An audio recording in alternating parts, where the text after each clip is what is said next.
Hello, I'm Annette Young and welcome to the 51%, a show about women reshaping our world. Coming up, with politics shifting to the right being a global trend, we talk about feminism in the world of diplomacy with Isabelle Hudon, the Canadian ambassador to France. And while Canada might be leading the charge on gender equality, the country's authorities are facing questions over the disappearance and murder of scores of Indigenous women. But first, head to any diplomatic gathering across the world and you'll find that the number of female ambassadors, while maybe rising, is still very low.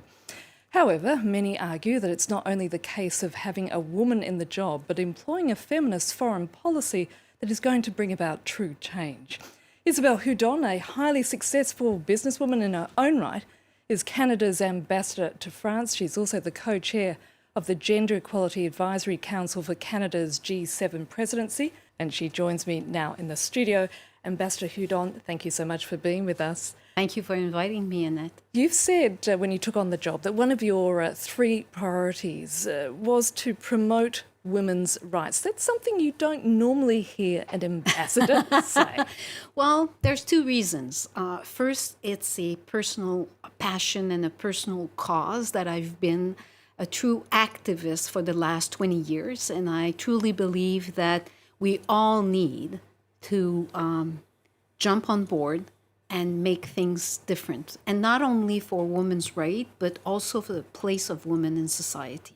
The second reason, and probably the most important reason why I said that it's one of my three priorities as an ambassador, is because our Prime Minister in Canada has decided since his election in 2015 that gender equality was and is a top priority for Canada. So how much does feminism play a part in your country's foreign policy?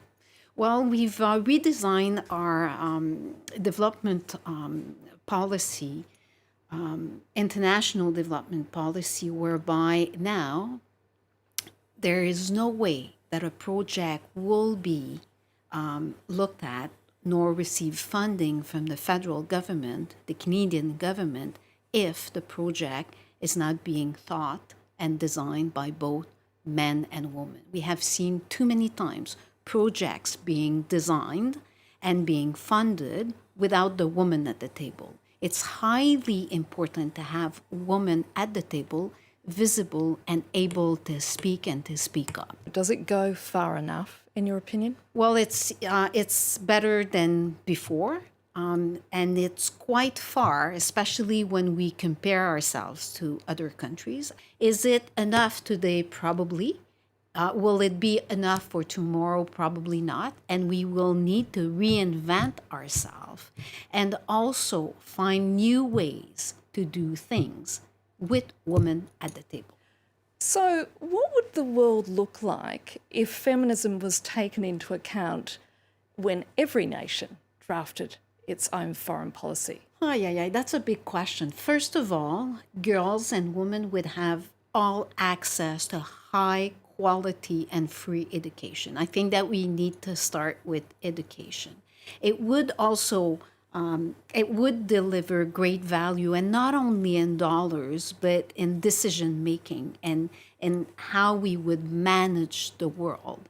It's impossible to think that you can do without 52% of the population, because that's what we do represent. One of the top priority in developing countries, and that's what I learned working with colleagues for the G7, is that first and foremost, education and security. You're also the co-chair of the G7's Gender Equality Advisory Council. In the latest meeting, US President Donald Trump made a bit of a stir by turning up late and capturing the media attention, in fact, while you were giving a speech.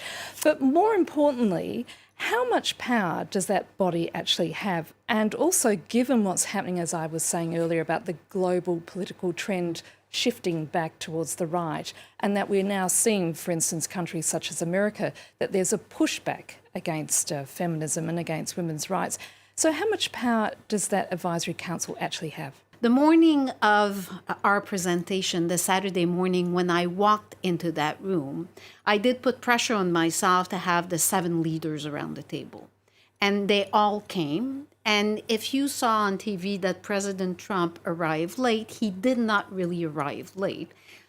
We were doing the photo op with the media, and he arrived at the end of the photo op. But he was there from the first second to the last one, as the other 6 leaders, when we presented our report. Did he listen? He listened, and I'll tell you, he was sitting right in front of me, and he was wearing the headset. Madame May impressed me. Prime Minister of UK, when she took over the conversation at one point and told her 6 colleagues how important it is to put gender equality as one of their top priority, because the leadership, the political leadership, needs to be there to start the change. Ambassador, we're going to have to pause there for a moment to take a look at an issue that's been making headlines in your home country, Canada.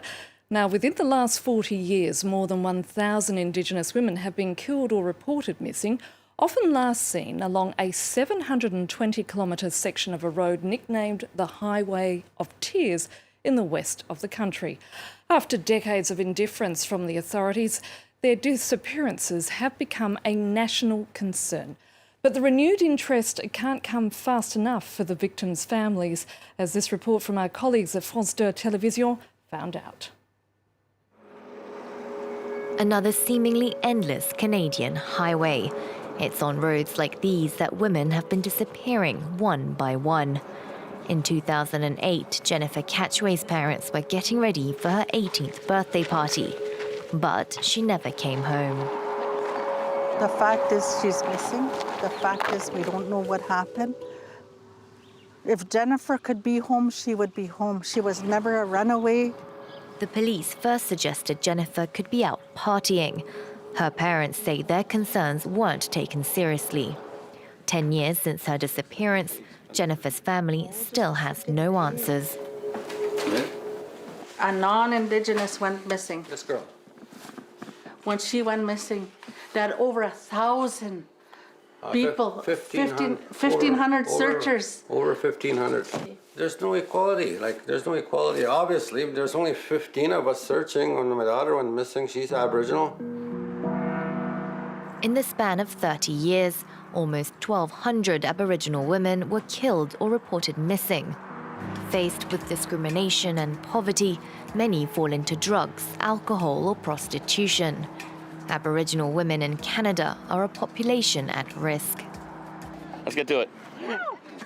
Here in North End, Winnipeg, we follow a patrol group do the rounds in an area that has a sizable Indigenous population. Poverty, drug abuse, solvent abuse, all that kind of stuff, yeah. So we have the Indigenous men are incarcerated 70%. Aboriginal women are 3 times more likely to be victims of sexual assault than their non-Aboriginal counterparts, and they're disappearing at an alarming rate. For years, Canada ignored the murders and disappearances of Aboriginal women. It wasn't until 2014 when the high-profile rape and murder of a 15-year-old girl prompted thousands to take to the streets, and the wounds of a 150-year-old history resurfaced. This local representative says the neglecting of Indigenous women started with colonization. Whereas Indigenous women were seen as equal and life givers and all of these really positive things, colonizers, settlers, explorers started to shift that narrative from one to whore or prostitute, or that Indigenous women and girls were promiscuous. The Canadian government has launched a national inquiry into the missing and murdered Indigenous women. Meanwhile, these First Nations are still waiting for news from their loved ones. Now, watching that report with me is Canada's ambassador to France, Isabelle Hudon. The Canadian government has finally launched an inquiry into these killings, but the reality is that Indigenous women are 5 times as more likely as non-Indigenous women to be victims of homicide. That's a very sad statistic for a country such as Canada. It is, Annette, and if gender equality is one of the top priority for our Prime Minister in Canada to address Indigenous situation in communities is a top priority also for our Prime Minister, and especially for the woman. As you said, we've launched a national inquiry, and we decided to give even more time than planned because there's many people that want to be heard. We have not, though, waited for the conclusion of the national inquiry to invest money and give money to those communities to make sure that we give legal help and support to women in their communities, and also that we're able to bring the memoir and commemoration about around all those women that disappeared. Finally, what needs to be done to increase the number of women ambassadors? First of all, it needs the political leadership. I'm not yet convinced that quotas is the only way to go. You have a thing about I'm not quotas. yet a supporter of quotas because I don't think that it does address the real problem. And we have seen in Canada, with the political leadership and willingness to do things differently, in diplomacy, head of missions, we went from just under 20% to 50% of head of missions that are women in less than 4 years, and without quotas. So it shows that when there's a will, we can change things and we can make things happen for man, for woman. But in that case, it does bring more women as head of missions, and we're pretty proud of this. Ambassador Hudon, it's been great speaking to you. Thank you so much. Thank you. And that's it for now, and you can connect with us via our Facebook page, that of course being France24.51%, or do send us a tweet at _51%. Thanks for your feedback so far, and yes, please keep those comments and suggestions rolling in. So until our next show, bye for now.